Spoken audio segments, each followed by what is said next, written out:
Hey guys, this is Comic Uno, and today I'm doing a review for Teen Titans The Judas Contract. So of course with my movie reviews, usually I do a non-spoiler portion and then a spoiler portion. So I'll warn you once we get to spoilers.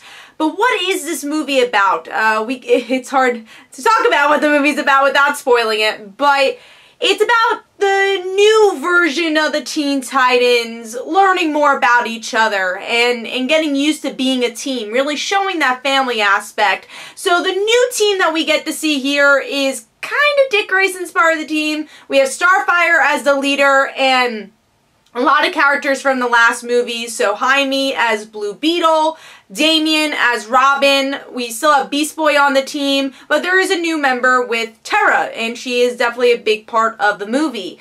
And I have to say, one thing I really enjoyed about this film and the Teen Titans, I guess, franchise in general so far, is it's always focusing very well on the characters, becoming a team. And I have to say, I think every character shined in this movie. Even if they weren't the main character, I forgot to mention Raven, because she wasn't the main character here, but Raven was in the movie too.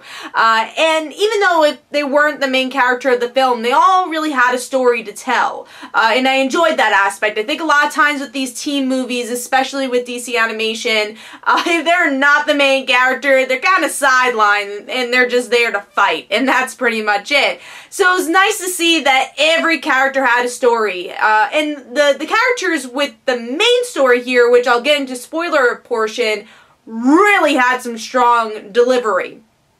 Another thing I felt like that's improved with this movie from the previous movie is the voice acting. I remember when I first heard Starfire's voice, I'm like, that's not really Starfire, kind of sounds generic. But I think Starfire has grown as a character in general, has grown with the voice, and I will say the opening scene, it was very nice to see the old Teen Titans, because we see like Dick Grayson as Robin and all that, but the voice acting wasn't on par there. It was weird to see Kid Flash have this like really squeaky voice.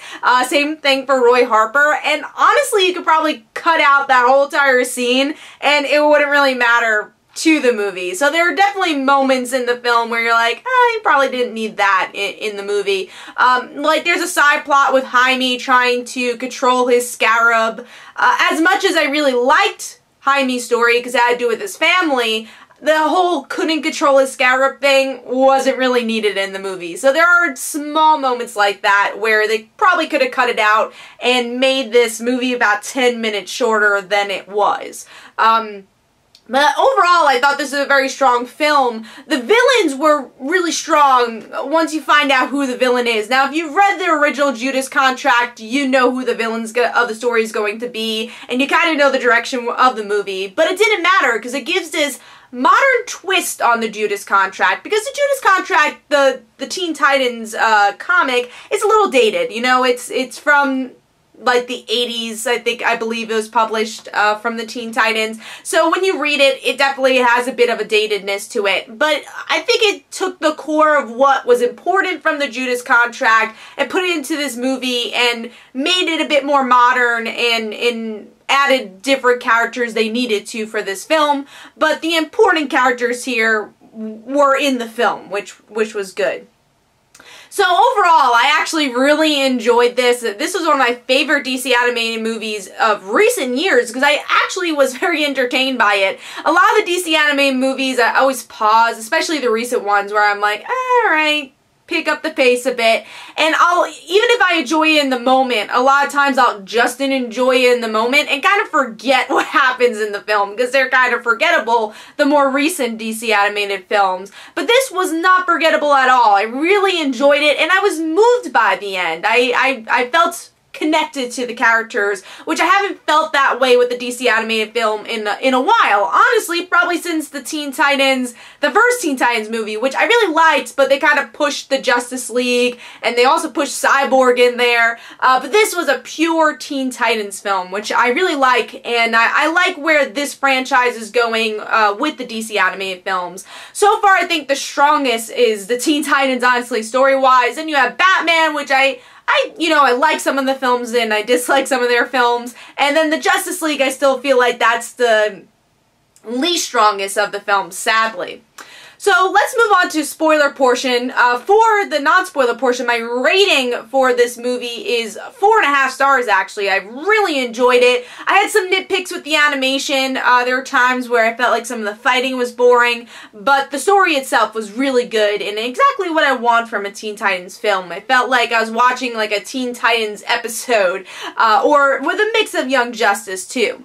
Now, moving on to the spoiler portion. So, of course, this movie is about Tara. She is the main character of the Judas Contract regular story, and it pretty much translates into what we see in the movie. And Tara's story was so well done. The voice acting was on point, her relationship with Beast Boy was on point, and the emotions, by the end, you feel for the character, and that's why I said in the beginning of my review that I felt emotionally invested in the film, and that was 100% because of Tara, and I would say Beast Boy also. But there's other moments between characters. It's not just about Tara. We get to see some of the overspilling of Raven's story from the first Teen Titans, that she's kind of on guard, but she's also trying to warm up to people. I love the Starfire and Dick Grayson relationship. I think they portrayed that very well here. Love Starfire as a leader. Really, I feel like she's grown a lot since the first film and in her first appearance on a phone call in a previous DC animated film.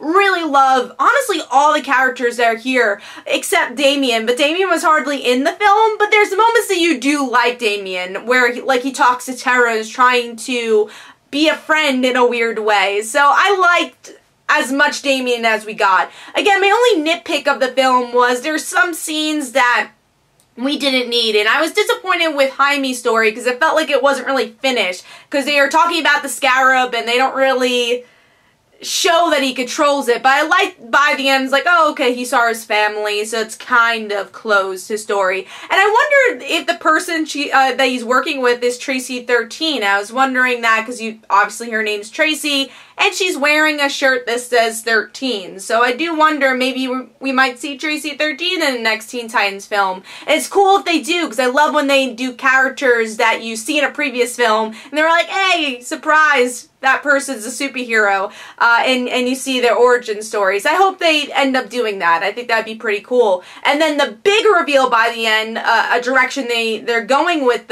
these films, is that Donna Troy was in this movie, which I guess gets a little confusing because they're mixing different generations of Teen Titans. So Donna is older than Damian, you know, much older than Damian, and is part of Dick Grayson's and Starfire's Teen Titans. So it's kind of weird to see her younger.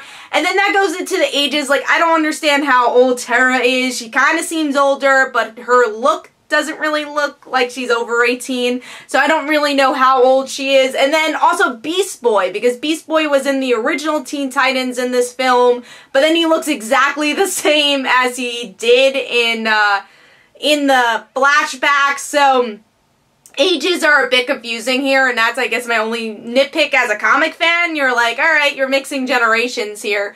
But it's still nice to see Donna. I'm really excited to see what they do with the character. Also want to say, I think they do really a great job with the female characters in this film. I always feel with the other films, the female characters are always kind of sidelined and don't really have a big story. But with the Teen Titans, I think they have a really good share of great stories for the male characters and great stories for the female characters, and that's really shown here. So overall, like I said, the character moments were really good. The interesting relationship between Deathstroke and Tara was really well portrayed here. The death scene of Tara was heartbreaking, where again it goes into the emotional attachment of the film. Really enjoyed this one, and I hope that DC Animation continues in this direction, because like I said, I was glued to the screen and I felt emotionally invested into this movie, and I want to feel that way with every DC animated film. But let me know in the comments below what you thought about the Teen Titans Judas Contract. This is Comic NL. Don't forget to follow me on Twitter. Don't forget to like my Facebook page. Also, description below, there are links for my comic book, Like Father, Like Daughter. And don't forget to like the Facebook page of Like Father, Like Daughter. And I'll see you guys later. Bye.